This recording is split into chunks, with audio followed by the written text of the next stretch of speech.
Breakup ஆகி 2 வருஷம் ஆகுது நமக்கு. இந்த 2 வருஷத்துல ஒரு தாட்டி கூட என் கூட பேசணும்னு தோணலையா ஆதி? டெய்லி தோணும். எங்கே பேசினா இன்னும் ரொம்ப கஷ்டப்படுத்திடணும்னு பயந்து பேச மாட்டேன்.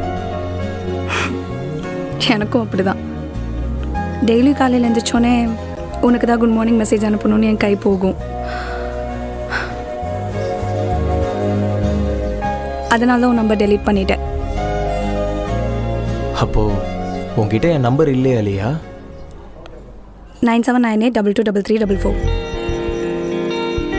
நம்பரை ஃபோன்லேருந்து தான் டெலீட் பண்ண ஆதி.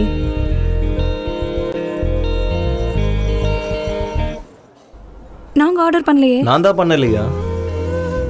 உனக்கு பிடிச்சது தான் ஆர்டர் பண்ணியிருக்கேன். இப்போ உன்னோட டேஸ்ட் மாறி இருந்தா வேறு ஏதாவது ஆர்டர் பண்ணிக்கலாம். அப்போ பிடிச்சதா இப்போயும் பிடிக்கும் ஆதி. எதுவும் மாறல.